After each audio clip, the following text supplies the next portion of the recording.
dicho popular en el Paraguay que dice: la falta de educación, la ignorancia no te mata pero te maltrata. Y es mentira, la ignorancia nos mata, nos maltrata, nos empobrece, nos rezaga y nos hace correr el riesgo de dejar de ser país. Y eso es tremendamente grave, y eso lo decimos con muchísima urgencia en el shock educativo.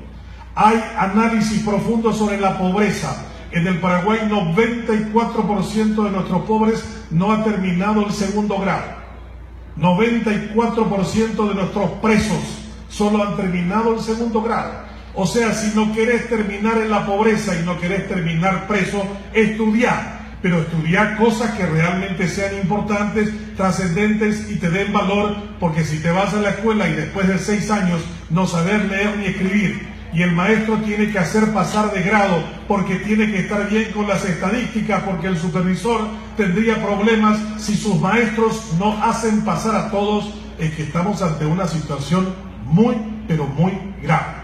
Hemos invertido millones de dólares en recursos económicos para tener la peor educación de América Latina.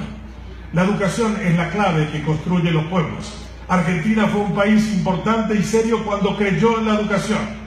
En el año 1866, el presidente de la Argentina, un hombre que no quería mucho al Paraguay, pero que terminó muriendo en nuestro país lleno de gratitud, un maestro llamado Faustino Domingo Sarmiento, reunió a los ricos argentinos en el Jockey Club y les dijo: señores, inviertan en educación, porque si no lo hacen, la brecha entre ustedes pocos que tienen mucho y los muchos que no tienen nada, esa brecha será llenada con la sangre de ustedes. A ustedes se los secuestrará y a ustedes se los matará. Háganlo no por solidaridad, háganlo por codicia.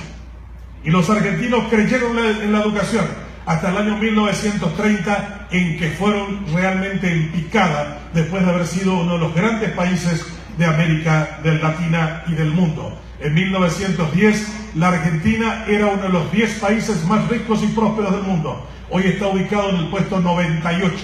Y países que no existían en el año 1965, como Singapur, que invirtió 20% del Producto Interno Bruto, hoy, 50 años después, es la 9ª economía del mundo, que tiene la mejor educación pública del mundo, el mejor sistema educativo en matemáticas del mundo. 5 millones de singapurenses que viven en un espacio físico menor en dimensiones que del Alto Paraná. Es de los pocos países en el mundo a quienes la principal potencia económica, Estados Unidos, le debe dinero. Estados Unidos le debe plata a Emiratos Árabes Unidos, a China y a Singapur. Los de Singapur creyeron en la educación. Cuando visité ese país asiático y me molestó que tuvieran $72.000 de ingreso per cápita, que tuvieran cero corrupción, que tuvieran cero criminalidad, que no existiera un solo pobre en ese país, con esa envidia típica de nosotros, los frustrados y los marginados, le dije en un artículo que lo hicieron porque tuvieron una larga dictadura. Se molestó el gobierno de Singapur, fui a Singapur invitado por ellos y le pregunté al constructor de ese país, a Lee Kuan Yew, el mayor estadista del siglo XX, cómo lo hizo, y me dijo: solo hay 3 cosas que sacan a los países de la situación de marginalidad: education, education, education. Me preguntó Lee Kuan Yew cuánto invierte Paraguay, y yo le dije 3% del Producto Interno Bruto. Y él me respondió en un profundo inglés aprendido en Oxford: How are you still a nation? ¿Cómo todavía son un país? Cuando le dije que Stroessner invirtió en este país genocidamente 1% del Producto Interno Bruto durante 35 años, es absolutamente incomprensible el nivel de liderazgo que tenemos en el Paraguay en todos los campos, en la política, en la economía, en las corporaciones, en las empresas. Egoístas, marginados y hijos del 1% del Producto Interno Bruto de educación. Criminales han sido nuestros administradores a lo largo de estos 50 años. Y no tendremos futuro, y probablemente el enfermo terminal termine por acabar para convertirse esta nación en un protectorado de alguien o la extensión del Estado de algún país vecino o la provincia de alguna nación si no hacemos el shock educativo que el Paraguay necesita. Vamos a gritarlo hasta el final. No puede ser que estemos en esta situación y que no nos perturbe lo mal que estamos. Hace 2 años se preguntó en una encuesta a los padres paraguayos si estaban contentos con la peor educación que tiene en un pueblo en América Latina. Y ustedes saben que el 80% de los padres paraguayos dijeron: estamos contentos con la educación de nuestros hijos. Ni los padres tienen conciencia de la situación que tienen sus hijos en las escuelas primarias, secundarias y universitarias. Es cierto, cuando Einstein entró a Princeton en el 46 y nadie le intentó entender lo que él dijo, cuando afirmó claramente que los pueblos que no inviertan en educación, que no hagan que sus hijos se queden en su país para producir conocimiento, se quedarán con una linda historia, con una hermosa música, con lindas ruinas, pero no se quedarán ni con las mismas banderas, ni con las mismas fronteras, ni con la misma moneda. El futuro de los pueblos se juega en la cabeza de su gente, en la educación. Este lugar físico llamado Itaipú no sirve en nada sin gente no preparada. Itaipú no tiene 20 abogados especializados en represa, no tiene 20 economistas de punta que sepan de hidroenergía, no tiene 20 analistas financieros.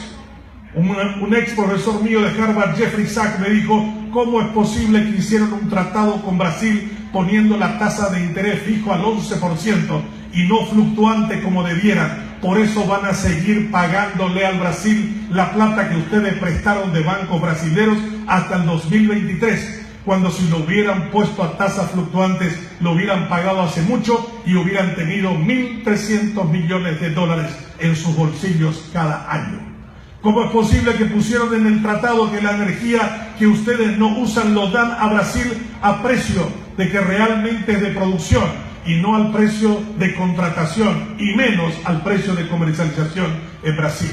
O sea, perdemos plata, perdemos oportunidades, perdemos en el campo de la producción, en el campo de la generación de las ideas.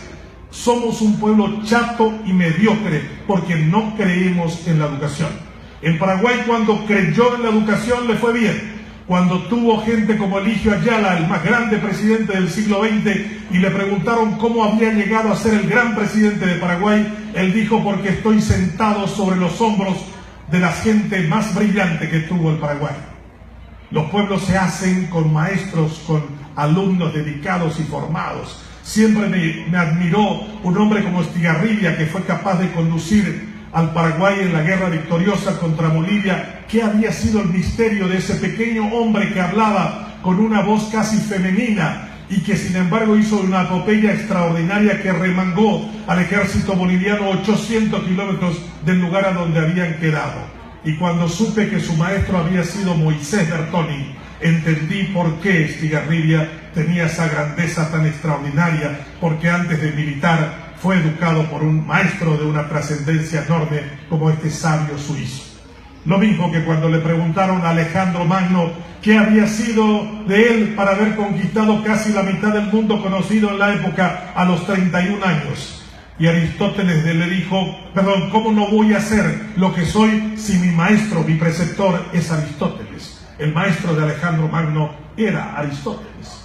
La historia de los pueblos es la historia de los maestros. La tragedia educativa, con el título de Guillermo Jaín Echeverry, el rector de la Universidad de Buenos Aires, es el retrato de la decadencia argentina, es la desgracia de Brasil, es la pobreza del Paraguay, es el hecho de no entender que en este mundo, el mundo es implacable con aquel que no se educa, que no hay tiempo ni margen para nosotros, no hay Anshinyaga a los pueblos que no se despiertan, a los pueblos que siguen sumidos en la marginalidad de creer que esta nomás es la educación que podemos tener. Entiendo la irritación del presentador del libro, entiendo la urgencia de Francisco, el compromiso de Robert, pero esto tiene que ser más que un simple libro que lo presentamos históricamente esta noche aquí en el Alto Paraná. Este libro tiene que ser nuestro compromiso y la recuperación de nuestro entusiasmo y nuestra mística en volver a colocar a la educación en el centro del debate nacional. Todo lo demás es consecuencia de la ausencia de educación. En las últimas elecciones en Chile, un país extraordinario que creyó en la educación desde que fue independiente de España, 75% del debate presidencial fue sobre educación en la última campaña electoral. En el Paraguay solo estuvo en el 3% en boca de nuestros candidatos. Por eso Chile es el país de mayor desarrollo de la región y no es casualidad. No tenemos élites en el Paraguay, ni de derecha, ni de izquierda, ni de centro. No tenemos universidades que puedan llamarse como tales. La Universidad Nacional de Asunción, de la que yo soy egresado, solo tiene 4% de sus maestros con título de doctores, 14% de máster y el resto licenciados.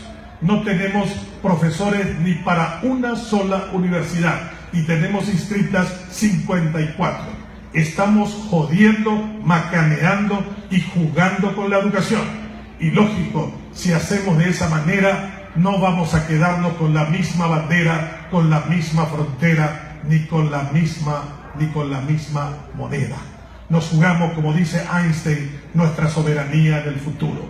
Hagamos que nuestra urgencia de sacudirnos, esto de gritar y de gritar que la educación tiene que ser el centro del cambio en el Paraguay, sea escuchado y retumbado en todos los sitios, para que realmente no nos sintamos orgullosos de haber construido la mayor represa hidroeléctrica con los brasileros, sino por haber salido de la pobreza, de la criminalidad, de la marginalidad y de la mediocridad, porque estuvimos convencidos de que el único elemento que realmente transforma a los pueblos para convertirlos en actores del desarrollo de su propio destino es la educación, la madre del borrego, la razón de nuestro argumento, la fuerza de nuestro compromiso, de nuestra mística y de nuestro entusiasmo.